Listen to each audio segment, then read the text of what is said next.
Une autre question? Alors,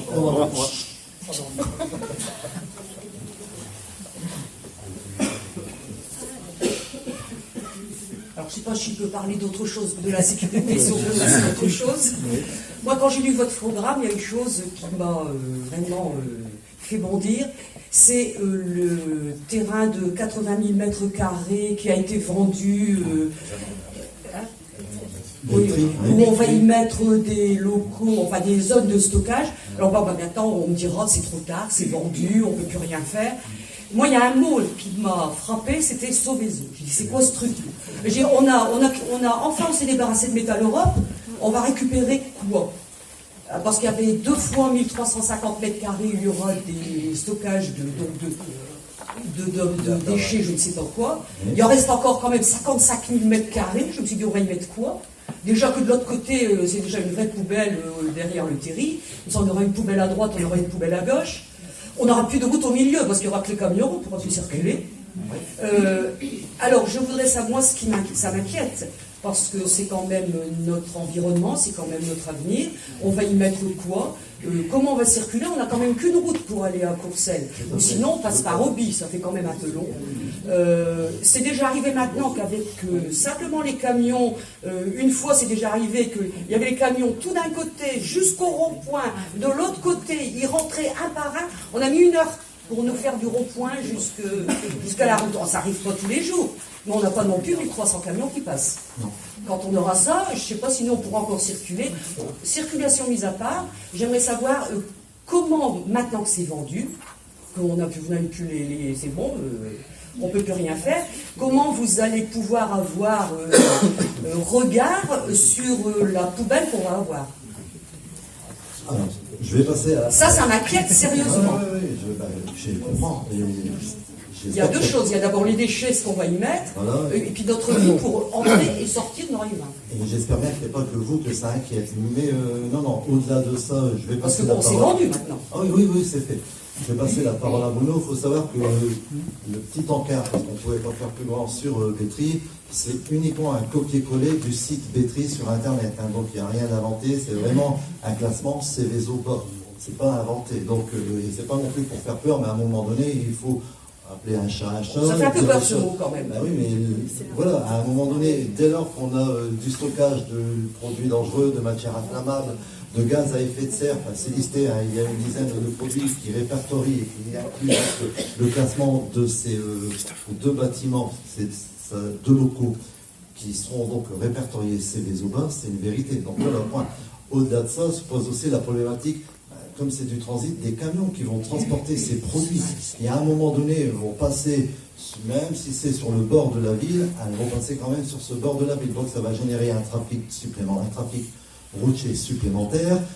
On le décrit très très rapidement dans le programme, les particules qui vont être soulevées, tous ces problèmes le bruit, de sécurité. Les vibrations. Exactement. Pour les maisons, il y en a qui vont être contents. Voilà, et au-delà de ça, de cette qualité environnementale qu'on cherche à regagner à Évin depuis des années, on va peut-être en parler tout à l'heure, mais c'est de cette image de la ville à un moment donné, c'est Évin, mais quelle image on en donne, quoi. On a eu cette image qui nous traîne encore un peu, qui nous colle à la peau avec Métal Europe, avec les retombées de Métal Europe, alors qu'on n'a jamais eu aucune aide compensatoire par rapport à ça. Et maintenant, on remet un nouveau bâtiment qui va nous générer une nouvelle pollution, à la fois routière avec les camions, à la fois atmosphérique avec ce qui va être confiné dedans, parce qu'il n'y a jamais rien de sûr en vérité. Je ne suis pas alarmiste, mais je suis plutôt réservé et prudent. Je préfère quand même. Mais au-delà de ça, oui, je pense qu'il va falloir une vraie présence d'élus, une vraie présence de surveillance sur ce site-là. Vous aurez droit de regard sur ce qui va y être stocké, puisque ça ne vous appartient plus, les locaux. Ah non, droit de regard, non, c'est la société. C'est vraiment des poubelles, hein. Ils sont contents de nous avoir récupérés. Là. Je pense, mais à un moment donné, je parlais de projets concertés sur une rue Zola, je pense qu'à un moment donné, c'est ce que j'ai noté aussi, dès lors qu'il y a un projet qui est impactant pour la population, quel que soit son emplacement, on se doit d'en parler avant avec la population, de savoir quel est l'avis de la population. C'est pas tout d'importer une société, mais c'est à un moment donné, mais quelles vont être les retombées pour la vie des Évinois au quotidien. sur tous les niveaux, comme vous le dites, sur la sécurité, sur l'impact environnemental. Et donc ça, c'est un vrai problème. Il faut donc, à partir de l'implantation, une vraie présence d'élus, mais une présence forte, quoi. C'est-à-dire que même la société est là, mais oui, mais elle est sur le territoire communal. À partir de là, il va falloir faire entendre notre voix et pouvoir défendre ses arguments à la fois sécuritaires, environnementaux. Et les camions ils passent sur le pont ou ils vont passer à côté? Sur le pont. Ouais, ils vont résister longtemps, le pont, hein.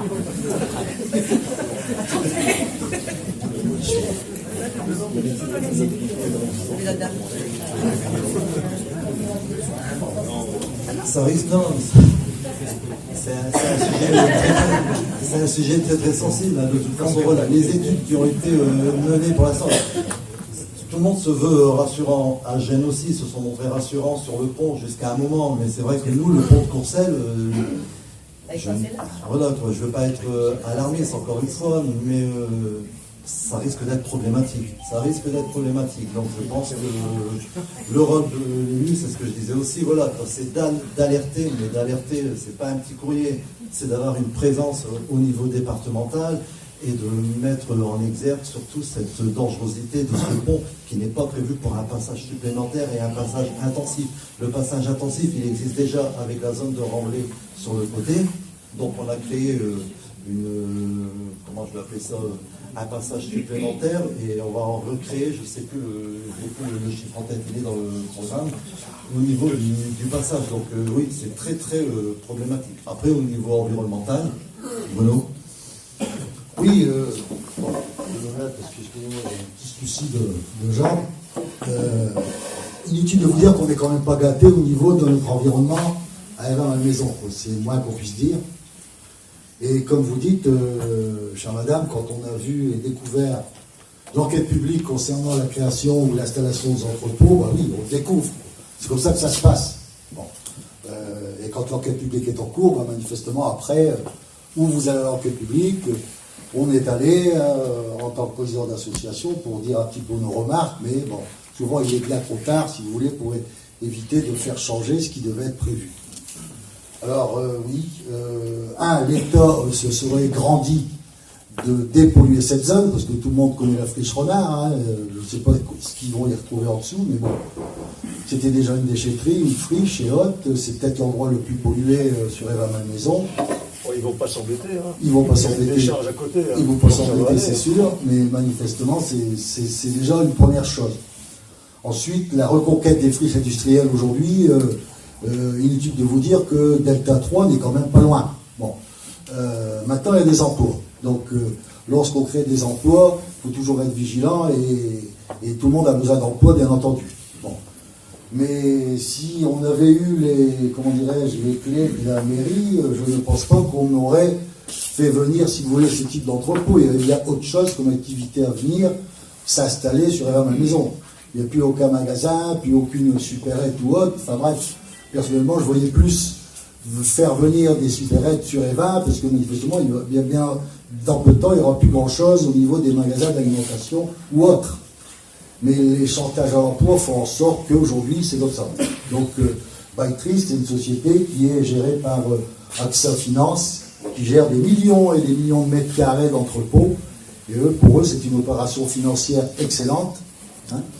9,64 € le mètre carré, à Dours, c'est pas le même prix. Hein.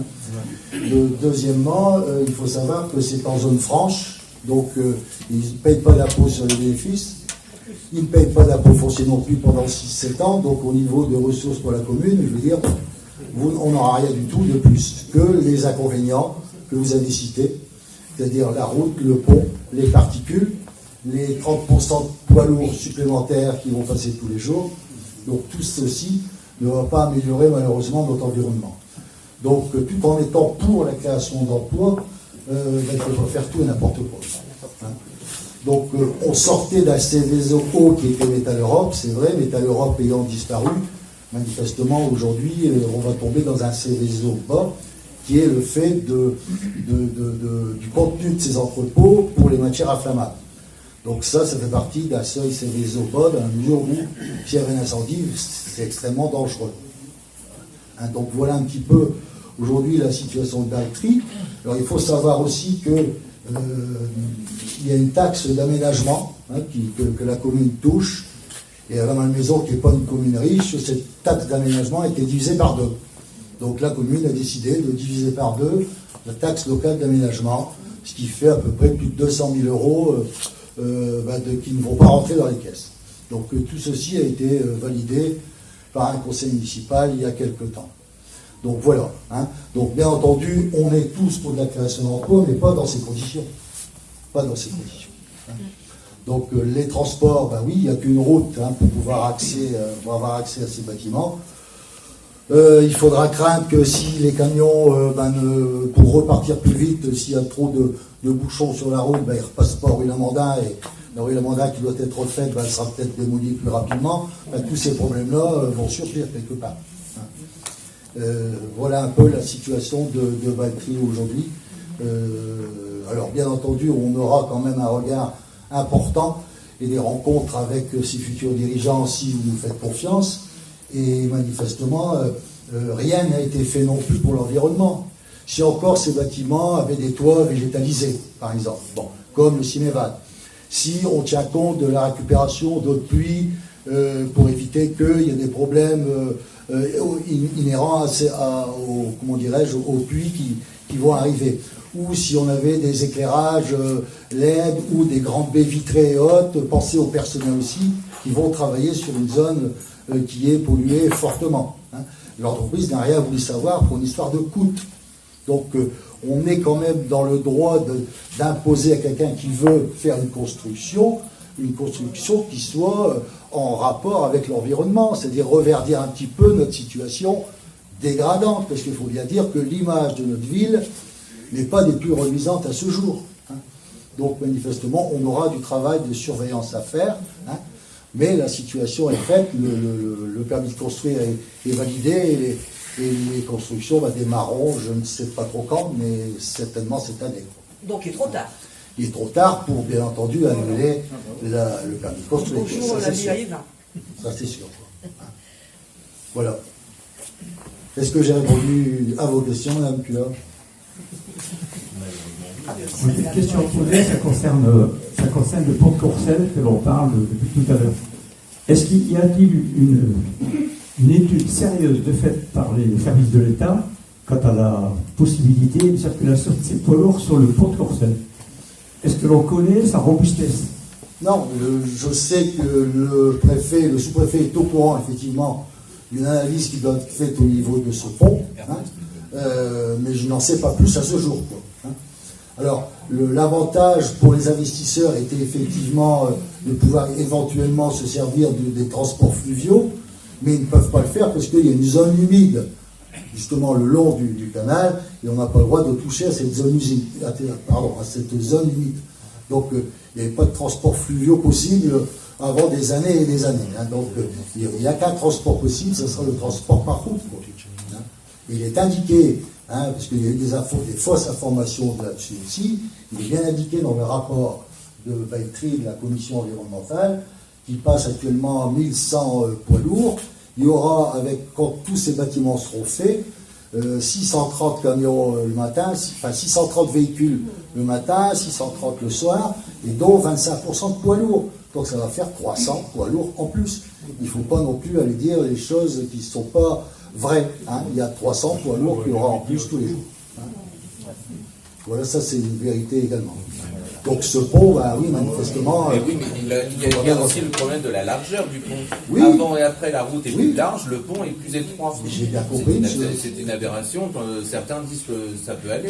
Les pouvoirs publics sont au courant, ils ont bien vu ce pont. Alors, je ne peux pas vous en dire plus. Malheureusement, je n'ai pas de certitude à savoir si une étude est en cours.